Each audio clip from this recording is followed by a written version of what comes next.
kabengbeng at andito pa rin tayo sa firing range. At alam nyo, kung kayo nagpunta kayo sa Tax Expo nitong huli dito sa SM Mega Mall, sigurado ako at nag-visit kayo sa Spinelli Booth, sigurado ako nakita nyo to. So, paano mga kabengbeng? Ito yung isa sa mga bago natin sa Walter. Ang Walter PPK. Yan. So, tara, samahan nyo ko, i-unbox natin ha. So actually, bukod dito sa lagayan niya na to, meron siyang box. Ayan. Tapos, ito na yung mismong lagayan ng unit. So, ang cute, di ba? Ang ganda. Pero dito ako natuwa. Alam mo, parang bumili ka lang ng bag. Ayan, parang bumili ka lang ng bag. Ayan. O kaya, parang relo or something. Basta, kasi ang liit, di ba? Yun. So, tara, buksan na natin to. So, ganyan siya. Ayan. So, ito yung ating Walter PPK na caliber 380. So, stainless siya, stainless. Ano ba naaalala nyo dito sa PPK? Actually, alam nyo, feeling ko nga pag ito ang dala ko para ako si James Bond, di ba? Actually, sumikat to nung James Bond na pelikula, di ba? Itong Walter PPK na to. So, dito sa package na to, may kasama siyang dalawang 7 rounds na magazine. Yung isa, wala pa siyang base pad. Yung isa, may base pad na. So, ayan. Yung isa, meron na siyang base pad. Tapos, ito yung unit, di ba? Isang napakagandang concealed carry gun. So, ayan. Kung titignan nyo, di ba, napakaganda niya. Talagang bagay na bagay. Hindi lang sabihin nyo maliit, pambabae, hindi. Bagay rin to sa lalaki. Caliber 380 po siya, ha. At ayan. Meron siyang iron sight. Ayan, and meron siya parang serrations dito eh. Serrations to. Alam ko na to kasi actually nag-unbox tayo noon ng Springfield or Colt na may ganito rin. Nakaka-reduce kasi to ng yung reflection ng light. Lalo na pag kunyari daytime yung putok. Kasi minsan pag tumatama yung tumatama yung araw, pag nag-reflect, nahihirapan tayo mag-sight. Pero ito, kutob ko ito na yon. Ayan. Ayan. May serrations tayo dito. So, ayan. Ito yung safety niya. Yung safety niya is safety and decocker na rin siya. Safety and decocker na rin siya. Alam niyo, napakaganda nitong baril na to, di ba? Kasi actually, lahat na nakakita nito nung last Tax Expo, talagang, uy, James Bond, ganun kagad. Pero ang alam ko dati kasi, ito kasi Walter na to is from US. Alam ko nagkaroon ng Walter PPK na parang made in Germany siya, and 22 caliber yata yon. Pero itong dala natin is 380. So, kita nyo naman, di ba, ang ganda. Ito yung kamay ko hindi ganun kalaki kamay ko.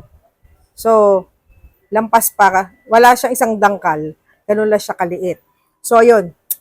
Alam nyo na, mga kabengbeng, testingin natin ito. Para naman, ma-feel ko kung paano maging isang James Bond.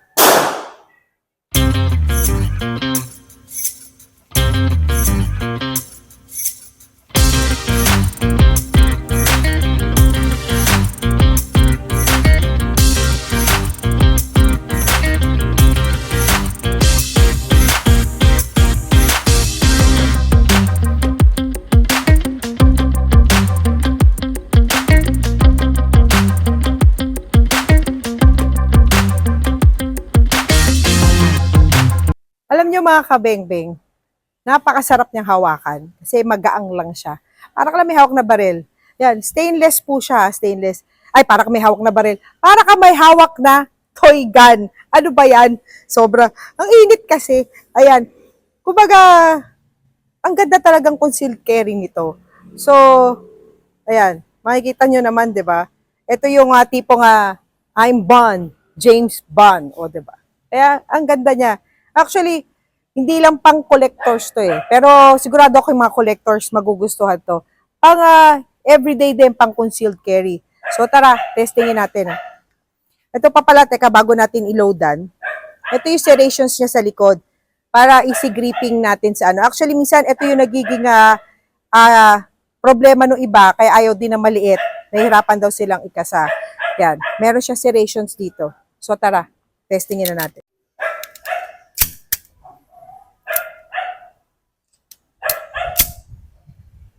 Firing.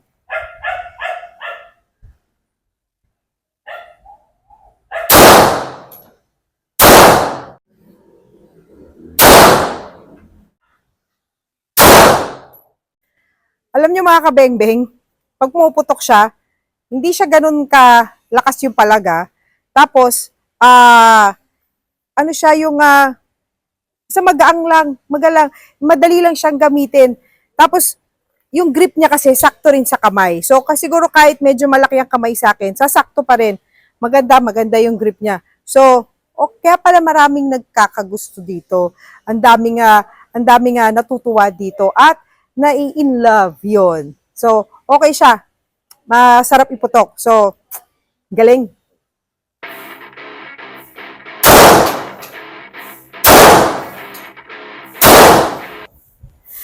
So, yun na mga kabengbeng, nakatapos na tayo unbox ito nga. Napakaganda na pwede na rin, actually talagang iba collector's item na to eh.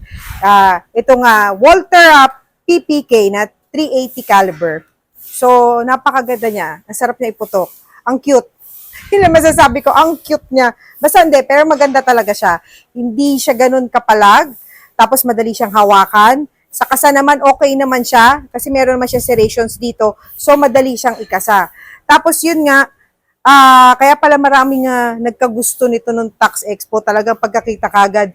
Isa lang naman na sinasabi nila, uy, diba, James Bond ang dating. Yan. So, ito yung ating Walther PPK na 380 caliber. Ayan. So, yun nga mga kabengbeng.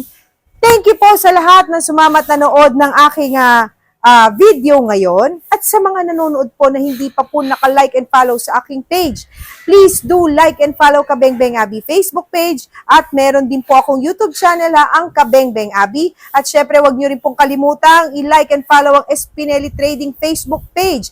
At meron din po silang YouTube channel ang Espineli TV. So, paano mga kabengbeng? Kita-kits ulit tayo sa ating mga susunod pang mga unboxing videos. So, bye-bye! The name is Abi. Kabengbeng Abi. Dun dun dun dun dun dun dun dun dun dun dun dun.